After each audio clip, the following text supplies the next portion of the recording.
नमस्ते जी, स्वागत है आपका हमारे YouTube चैनल परीक्षा भक्ति सार में। अच्युतानंद गोविंद नामोच्चारण भेषजात नश्यन्ति सकला रोगा सत्यम सत्यम वदाम्यहम्।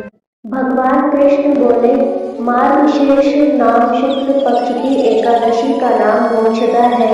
यथा नाम तथा गुण अर्थात मोक्ष देने वाला व्रत है।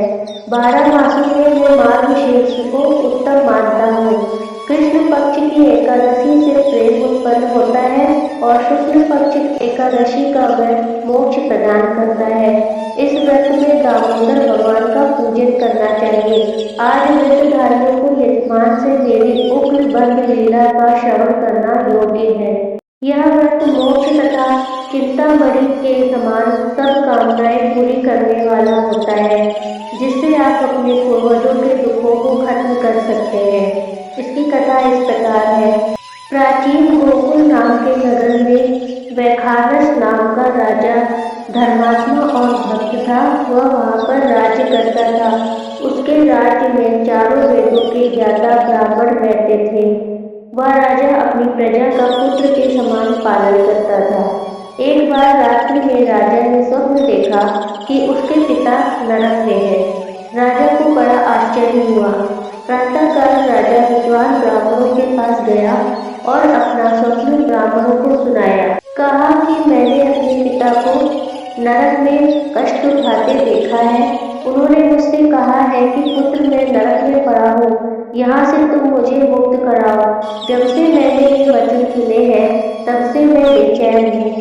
मन में बड़ी अशांति हो रही है। मुझे इस राज्य का धन, पुत्र, स्त्री, हाथी, घोड़े आदि कुछ भी सुख प्रतीत नहीं दे रहा है। मैं क्या करूँ? राजा ने कहा, हे ब्राह्मण देवताओं, इस दुख के कारण मेरा सारा शरीर जल रहा है। अब आप कृपा करके कोई तप, दान, व्रत आदि ऐसा उपाय बताइए जिससे मेरे पिता को मुक्ति मिल जाए।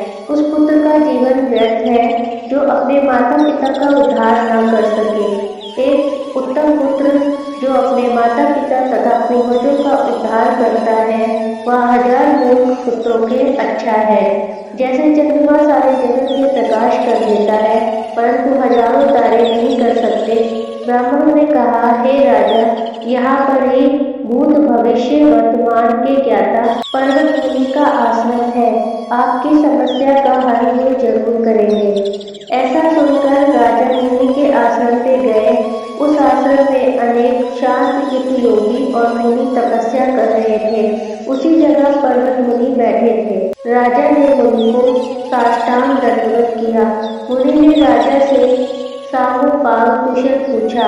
राजा ने कहा कि महाराज, आपकी कृपा से मेरे राज्य में सब कुशल है, लेकिन अकस्मात मेरे चित्त में अत्यंत अशांति होने लगी है।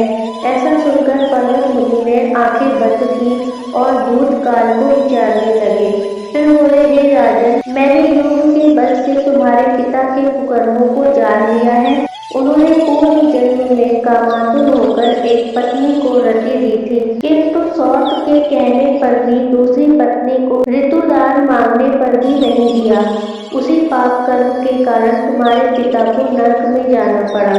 तब राजा ने कहा, इसका कोई उपाय बताइए।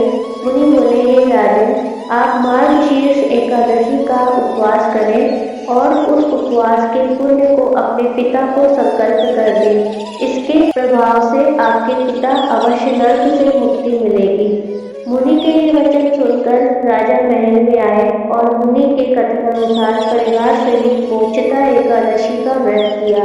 इसके उपवास का पुण्य राजा ने अपने पिता को अर्पण कर दिया, जिसके प्रभाव से राजा के पिता को मुक्ति मिली। वे स्वर्ग में जाते हुए राजा से कहने लगे, हे पुत्र, तेरा कल्याण हो। मोक्षदा एकादशी का व्रत करने से समस्त पाप नष्ट हो जाते हैं। मोक्षदा एकादशी के दिन गीता जयंती भी मनाई जाती है। साथ ही यह धनुर्मास की एकादशी भी कहलाती है।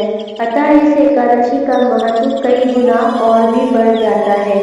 मोक्षदा एकादशी के दिन गीता का पाठ का अनुष्ठान प्रारंभ करें तथा प्रतिदिन थोड़ी सी गीता अवश्य पढ़नी चाहिए। जिसने मन को वश में कर लिया है उसके लिए मन सर्वश्रेष्ठ बंधु है और जिसने मन को वश में नहीं किया है उसका मन ही परम शत्रु है।